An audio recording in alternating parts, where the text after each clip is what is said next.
is Ar-Rahman,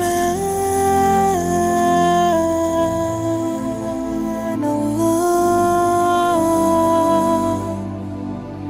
He is Ar-Rahman, Allah. Ada kisah tentang kesimpulan dari semua apa yang kita bahas ini. Bagaimana orang kalau bertakwa kepada Allah, Allah akan berikan. Bertakwa ini artinya takut, bergantung, yakin kepada Allah. Allah akan berikan balasan-balasan yang banyak sekali. Kisah seorang anak muda dengan batu zamrudnya. Kalau ada yang pernah dengar ya anggaplah ini review. Kalau belum pernah dengar insya Allah menambah keimanan, gitu kan. Ada seorang anak muda di Mekah, kisahnya. Anak muda ini di zaman dulu tabi'in, rajin ibadah, masya Allah, ahli ibadah. Habis sholat duhur di Masjid Haram, dia keluar dari masjid. Di halaman masjid dia temukan ada kantong. Kantong itu kain berwarna biru. Dia lihat, kemudian diambil sama dia, dibuka. Ternyata dalamnya ada batu zamrud, warnanya biru dan bagus. Batu zamrud mahal dan cukup besar batu itu. Maka sunnah Nabi SAW kalau kita temukan sesuatu iklankan, gitu kan?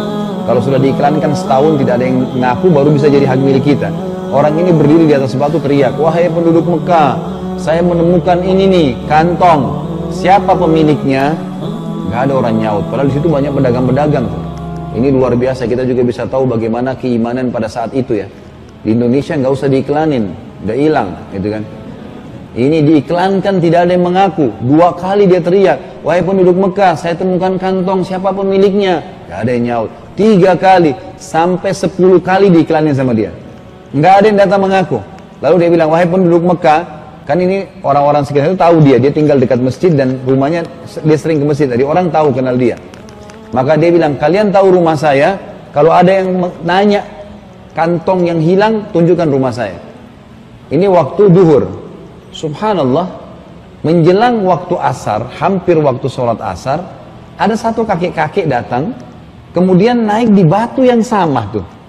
Teriak pada penduduk Mekah, wahai penduduk Mekah, adakah yang menemukan kantong saya? Kalau ada yang temukan kantong saya akan berikan hadiah 500 dirham. Banyak sekali. Ini bisa belasan juta kalau sekarang, mungkin puluhan juta. Maka ada 2 kali, 1 kali belum ada yang nyaut, 2 kali, 3 kali dia sampaikan ada yang temukan kantong saya kasih 500 dirham. Gak ada yang mengaku sampai ada yang datang. Satu pedagang bilang, tadi waktu habis sholat duhur, ada si fulan, penduduk Mekah sini mengaku mengiklankan berapa kali temuin kantong. Rumahnya di sana. Silakan Anda ke sana. Pergilah dia ke sana. Pas tiba ke sana, diketuk rumahnya, lalu dia salaman sama anak muda itu, lalu dia tanya, apa kau temukan kantong? Ya, anak muda bilang iya. Anak mudanya juga jeli, dia tanya, apa ciri-cirinya? Katalah, orang tua itu kantongnya begini, batunya begini. Setelah diteliti ternyata betul. Anak muda ini nggak tahu nih kalau dijanjikan 500 dirham. Dia kasih, ini silahkan. Allah sudah ya kembalikan kepada Anda amanahnya. Ini kebetulan saya temukan. Orang tua ini pikir anak muda ini tahu. Dia pun mengeluarkan 500 dirham dikasih. Anak muda itu bilang, apa ini? Dia bilang, ini balasan. Kamu kan menemukan kantong saya. Saya sudah niat mau kasih. Kata anak muda itu tidak. Saya hanya kembalikan karena Allah. Nggak ada urusan ini sama saya, masalah uang. Dia bilang, pokoknya ambil. Saya sudah kasih. Anak muda bilang tidak. Kata orang tuanya, dia cerita, anak muda itu saya pertama kali temuin dalam hidup saya seperti itu. Imannya luar biasa. Nggak mau terima balasan. Nggak mau. Pokoknya ini karena Allah ya sudahlah. Gitu kan. Sudah selesai. Kata orang tua ini, saya keluar dari rumahnya, saya tidak tahu apa-apa. Ringkas cerita, 3 bulan setelah itu, anak muda ini tiba-tiba merasa di Mekah agak sedikit himpit ekonomi, dan dia ingin keluar dari kota Mekah. Keluarlah dia ke Jeddah. Sekarang Jeddah ada pelabuhan dari zaman Umar bin Khattab, sudah ada dulu ya. Maka bahkan dari zaman Quraisy, Umar bin Khattab berkembang. Maka orang muda ini ke sana naik kapal, ingin merantau lah, cari rezeki nanti kembali ke Mekah. Di tengah lautan, kapalnya dihantam dengan ombak yang besar sampai hancur. Dan anak muda ini pun sempat selamat karena bertahan di atas satu papan pecahan kapal. Dia bangun menjelang subuh, terdampar di sebuah pulau. Waktu dia bangun dia lihat sudah menjelang subuh, dan ada di pinggir pantai itu ada masjid. Masjid ini sudah kotor, ada berlawak-lawak gitu. Dia pun bangun dalam kondisi tubuhnya lemas dan juga dia basah semua. Tapi dia lihat sudah dekat subuh. Dia masuk masjid tidak ada orang, dibersihin lah masjid itu sama dia. Kemudian pas masuk waktu subuh, zaman dulu orang bisa lihat dari cahaya langit gitu kan, cahaya matahari. Maka dia pun azan. Waktu dia azan, masyarakat sekitar masjid datang. Dia basah bajunya, ditanya, kamu ini siapa? Dia bilang, saya musafir, gitu kan. Dan saya terlantar, kapal saya tenggelam, saya terdampar. Dikasih dia baju, kemudian dia disuruh jadi imam. Lalu dia imam sholat, suaranya bagus. Memang ini orang penuntut ilmu anak muda nih. Ada hafalannya beberapa surah Al-Quran. Ringkas cerita, tinggal ada 3 bulan di pulau itu. Karena masyarakat itu bilang, maukah kau jadi imam sini? Karena imam kami sudah meninggal dunia. Ya. 3 bulan yang lalu dia meninggal. Ya. Katanya baiklah, saya tinggal di sini, tinggal. Setelah 3 bulan di situ, masyarakat kampung itu bilang, wahai anak muda, kami merasa cocok dengan kamu. Kami ingin menikahkan kamu sama anak gadis di kampung ini. Kamu mau nggak? Dia bilang, iya boleh, nggak apa-apa. Lalu dipanggillah anak perempuan yang menurut masyarakat kampung itu yang paling terbaik. Anak perempuan yang paling terbaik. Datang bercadar, begitu datang ke dalam masjid, ini anak muda di mihrab, perempuan duduk di depannya untuk dilihat wajahnya.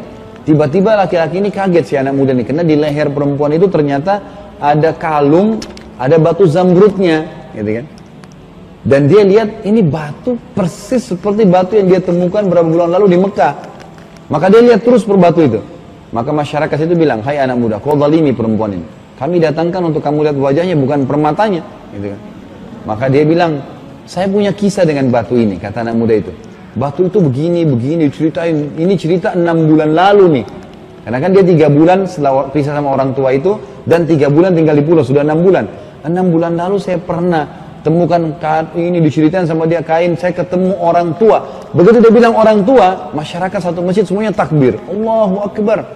Kaget dia, kenapa kalian bertakbir? Kata mereka, apa kamu tahu siapa orang tua itu? Yang kamu kembalikan, yang kamu tidak mau ambil dirham dan kau kembalikan batu permatanya. Dia bilang, saya tidak tahu, kata murid. Kata mereka, itu ayahnya anak perempuan nih. Ayahnya anak perempuan ini. Dan dia adalah pimpinan kami di pulau ini. Dialah imam masjid kami yang sudah meninggal. Dan dia waktu pulang dari Mekah, dia menceritakan kepada kami tentang kebaikan kamu. Dan dia sempat berdoa sebelum meninggal. Dia bilang, ya Allah, jadikanlah anak muda di Mekah itu jodoh anak saya. Gitu kan. Maka akhirnya menikah, gitu kan? Menikah. Setelah menikah, anak muda ini cerita. Dia bilang, maka saya waktu menikah sama istri saya, maka saya sama istri saya jadi pemilik batu itu, permata itu. 3 bulan setelah menikah, dia bilang istri saya meninggal. Maka saya menjadi pewaris satu-satunya batu zamrud.